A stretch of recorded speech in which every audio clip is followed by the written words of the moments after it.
Existe um caminho para você ser feliz, ter alegria, conquistas, vitórias, e você não pode perder a direção. A vida é como uma longa estrada. Você sai de um ponto e vai chegar em um outro. Só que no meio do caminho, muitas pessoas se perdem, muitas pessoas param, não voltam, dão ré. A estrada da vida tem uma direção, ela é para frente e lá na frente existe algo te esperando que é muito bom. Você não pode perder a direção.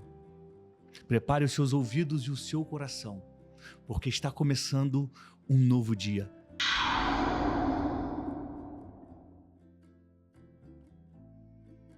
Meu nome é Daniel Brunet, eu sou jornalista, especialista em comunicação e estou aqui cumprindo o meu propósito. Eu quero encerrar esse ano de 2024 começando uma nova série aqui no meu programa. Como não perder a direção da vida. Eu sei que nós estamos numa época de festas, muitas pessoas comemorando, fazendo promessas para o ano que está chegando. E eu vim aqui compartilhar com você um conhecimento para que você não perca a direção. Ah, Daniel, por que você está falando isso? Você acha que eu vou perder a direção? Olha só, pessoas escolhidas por Deus, pessoas que andaram com Jesus, perderam a direção. O livro das histórias eternas nos diz: aquele que está de pé, cuidado para que não caia. Está no meu coração essa mensagem. E eu vou compartilhar com você agora, no final de 2025 e no final de 2024, que está acabando, e no início de 2025, para que você ajuste a sua direção, o seu foco, para que você não se perca no caminho, para que você se torne uma flecha afiada que só vai parar no alvo. Você precisa começar a influenciar pessoas, ou então, se você já começou, é hora de intensificar o poder da sua influência. Tem muita gente que precisa ouvir aquilo que você tem para dizer. Tem muita gente que vai mudar de vida, que vai encontrar um caminho, que vai enxergar a luz no fim do túnel depois que ouvir as suas palavras. Por isso, você não pode perder a direção. Por isso, você tem que se manter firme, buscando conhecimento, buscando a direção que vem do alto e caminhando em frente. Você não pode perder a direção. Eu sei que 2024 talvez não tenha sido o grande ano que você esperava. Talvez os seus planos não tenham sido alcançados. Talvez você tenha tido mais problemas do que vitórias. 2024 realmente foi um ano difícil, mas eu tenho certeza que também foi um ano de conquistas. Seja grato, seja grata. Essa é uma dica que sempre vale a pena a gente dar e relembrar. A gratidão agrada a Deus. Tivemos muitos problemas em 2024, sim, mas também tivemos conquistas e vitórias e por elas eu agradeço a Deus, faça o mesmo. Agora na reta final, o ano está acabando. Tente se lembrar de coisas boas que aconteceram. Eu vou te dar uma dica. Em 2025, comece a anotá-las. Porque nos dias maus, você vai ficar sem esperança, acontece com todo mundo. E aí você vai no seu bloco de notas, relê as suas conquistas e vai dizer para aquela voz que diz que você não é ninguém, que você é um fracassado, que você tropeçou e não vai se levantar, você vai dizer, olha aqui, ó, eu tenho conquistas sim, eu não sou qualquer um, eu tenho um rumo e eu vou continuar na direção certa. As nossas anotações confrontam os dias maus, quando o pessimismo bate à nossa porta. Comece a ser mais grato, mais grata a Deus no ano de 2025. Bem, a série de hoje é Como Não Perder a Direção. Estou começando hoje, serão 4 no meu planejamento. Se alguma coisa mudar, eu vou avisar a vocês, tá? E eu vou trazer para vocês um personagem aqui do livro das histórias eternas, que é uma história famosíssima. Talvez o personagem mais famoso por ter perdido a direção. Um homem que teve tudo. Tudo que eu e você gostaríamos de ter. Ele teve o melhor mestre. Ele teve a chance de caminhar com o cara mais fantástico de todos os tempos. Ele teve a chance de aprender com a própria fonte da vida. Ele teve a chance de servir, de trabalhar, de viajar, de ouvir dia e noite. Ele teve a oportunidade de ver os milagres que aquele santo homem fez. E mesmo assim, ele perdeu a direção. Se você já sabe de quem eu estou falando, é só colocar o nome desse personagem aqui nos comentários. Vai lá, escreve o nome dele. Quem será? Quem será esse personagem? Vou dar mais uma dica. É o traidor mais famoso da história, de todas as histórias. Agora ficou fácil, né? Agora você vai identificar. Eu quero te pedir uma gentileza, que você curta esse vídeo. Aproveita esse momento, vai lá, aperta o curtir, o joinha, porque quando você faz isso, o YouTube entende que esse vídeo é bom e começa a entregá-lo para mais pessoas. Com um simples clique, você ajuda a ampliar o alcance da mensagem do bem. Um outro pedido é que, se você ainda não se inscreveu no meu canal, inscreva-se agora. Rapidamente, gratuitamente, você se torna meu aluno e minha aluna aqui no Novo Dia, o programa que eu apresento terça e quarta, 7 da manhã, aqui no YouTube.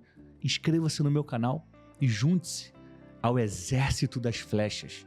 As pessoas que têm direção, que não dão ré, não param no meio do caminho, pelo contrário, só param no alvo. Bem, você já colocou aqui o nome do personagem, acertou quem disse que eu estou falando de Judas Iscariotes, exatamente ele. Eu quero ler aqui Mateus 26, do 14 ao 16. Judas andou com Jesus. Ele foi escolhido como um dos 12, os 12 primeiros discípulos de Cristo. Para cima e para baixo ele andou com o mestre, aprendeu com a fonte da vida. Ele viu Jesus curar, ele viu Jesus libertar as pessoas, ele viu muita coisa. Ele esteve no ambiente certo. Já parou para pensar a oportunidade que Judas teve de andar com Jesus em carne e osso? A gente que vivemos no tempo que se chama hoje, temos muitos privilégios que naquela época não existia. Muitos. Agora, ele pôde andar com Jesus. Um dia eu e você estaremos face a face com Jesus lá na eternidade. Judas já teve essa oportunidade. Ele andou com Jesus em carne e osso. Ele atravessou fronteiras. Ele viu Jesus ensinar, ele viu Jesus realizar, ele viu Jesus impressionar multidões. A gente sempre fala sobre ambientes, né?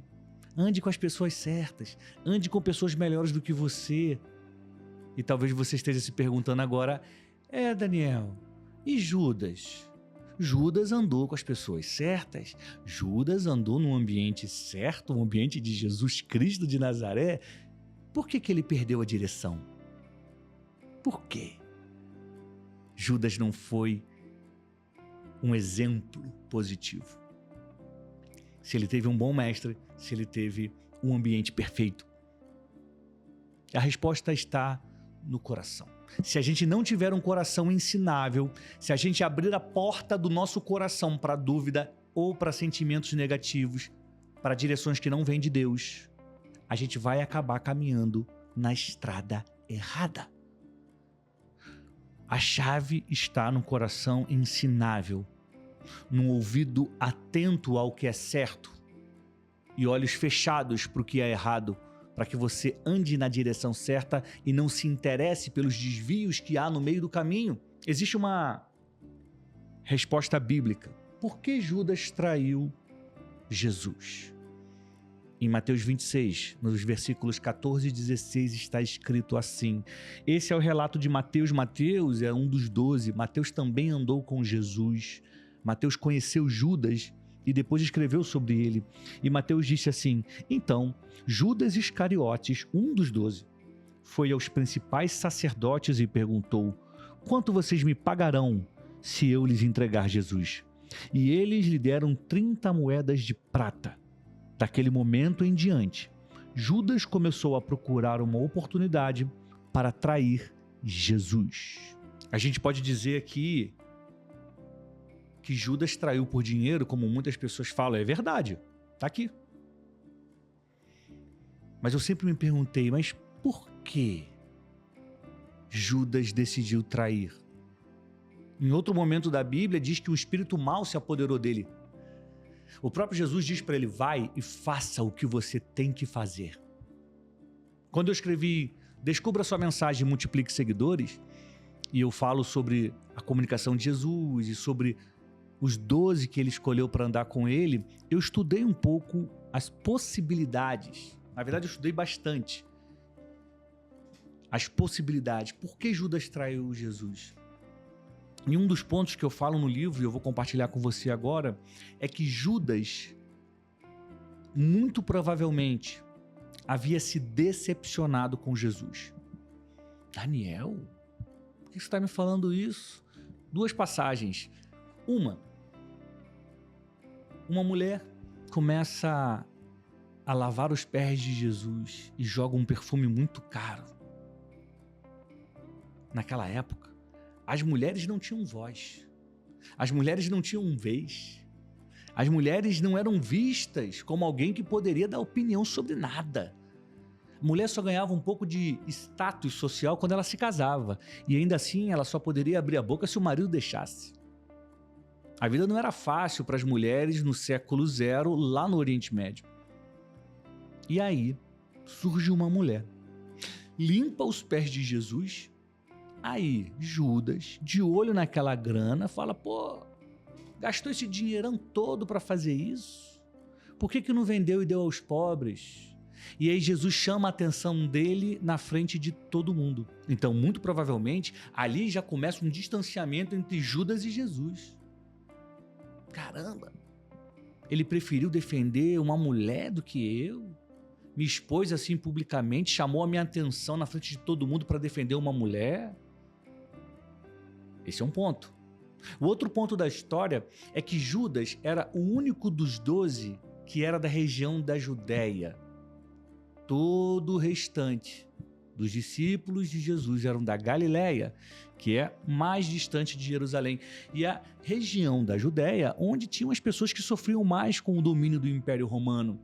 E as pessoas da Judéia queriam muito que a exploração romana acabasse um dia. Muitos acreditavam que o Messias, que seria o Salvador, o Libertador, acabaria com o Império Romano.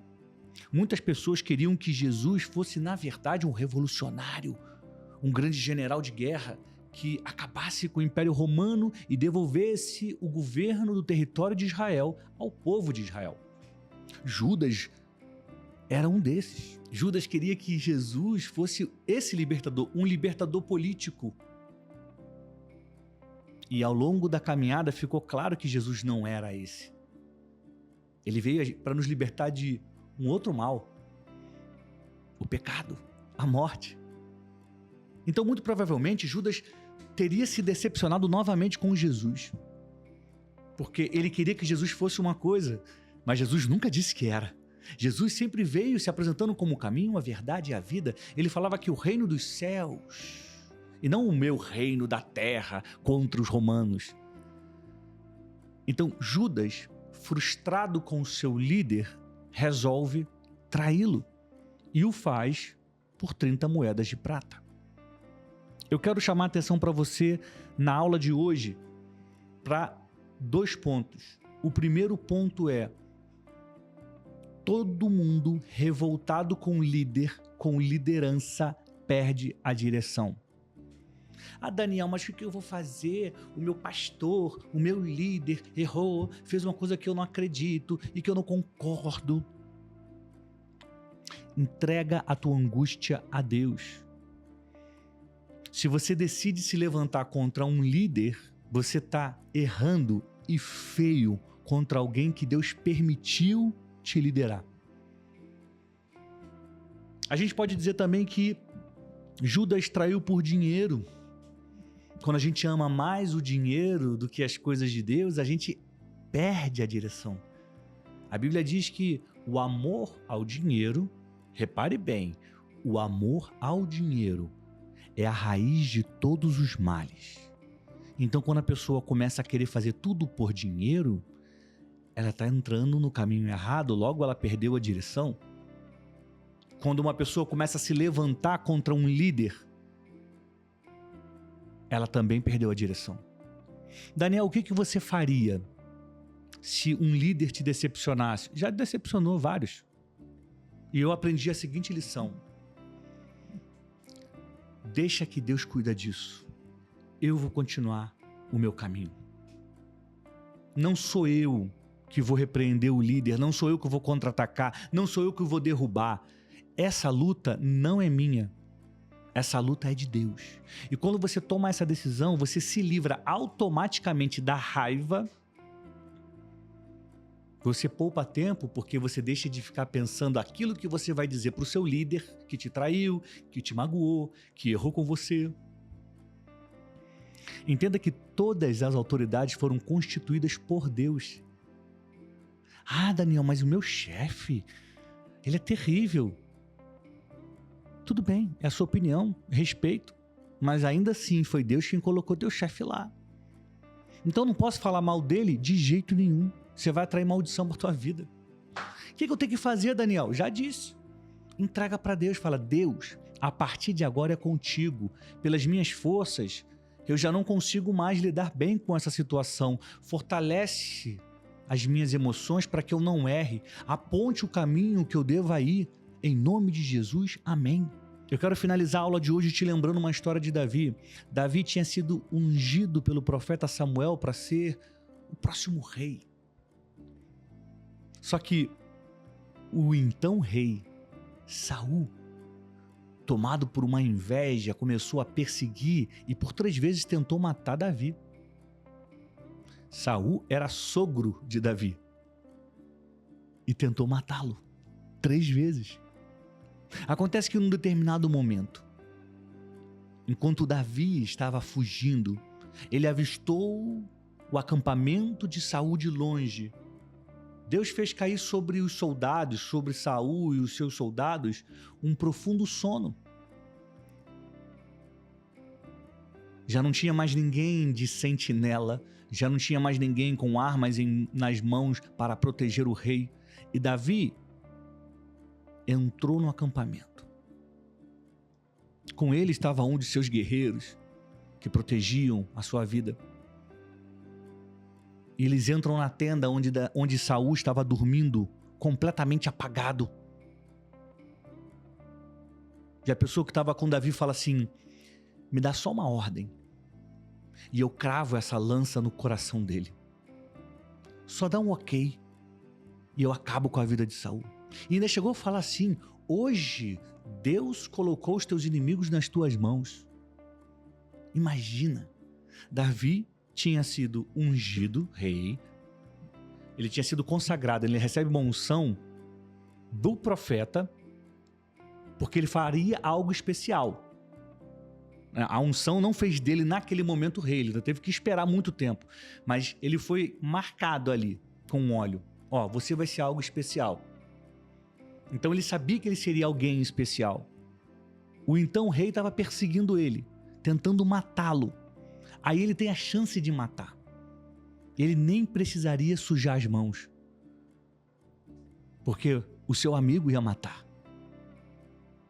E nesse momento, Davi, filho de Israel, do povo de Deus, poderia acabar com a vida de seu rei, de seu líder, de seu chefe. Ele diz: e você já viu alguém tocar no ungido do Senhor e continuar ileso, e continuar inocente, e continuar sem castigo? Você já viu alguém tocar num líder e continuar de pé? Não faça isso. Não mate Saul. Vamos embora. Davi teve a chance e não fez. Se tornou depois o maior rei de Israel. Morreu em boa velhice, cercado por sua família e fazendo sucessor, o que é lindo. Judas, personagem da história de hoje, se levantou contra o seu líder e perdeu a direção da vida. Entrou para a história como um traidor, não como um seguidor exemplar de Jesus, não como alguém que fez milagres, não como alguém que mudou cidades, não como alguém que converteu multidões, entrou para a história como um traidor porque perdeu a direção. Então aqui, nessa aula, para encerrar o nosso ano de 2024, eu quero deixar 2 certezas para você. Não se levante contra os seus líderes. E 2, não ame o dinheiro sobre todas as coisas. Se você mantiver essas verdades no seu coração, você vai continuar na direção certa. Você não vai perder o rumo das coisas. Você vai cada dia mais se fortalecer como flecha. E flecha, você sabe, é aquela pessoa que quando levanta a mão não é para pedir, é para apontar a direção. Encha-se de conhecimento, encha-se da verdade, encha-se das lições do livro das histórias eternas. Siga em frente, faça a diferença, porque você é luz, você é sal da terra, você foi chamado, você foi chamada para mudar o mundo à sua volta. E você vai fazer isso com a verdade que você carrega, com a presença de Deus que habita em você. Muito obrigado pelo seu carinho, muito obrigado pela sua audiência. Nunca se esqueça, seja a nova influência que esse mundo precisa. Mostre a direção certa para as pessoas, não importa com que você trabalha. Eu não estou falando que você tem que ter um canal no YouTube, que você tem que ter um perfil no Instagram, que você tem que estar no LinkedIn. Seria ótimo se você estivesse lá entregando a sua mensagem.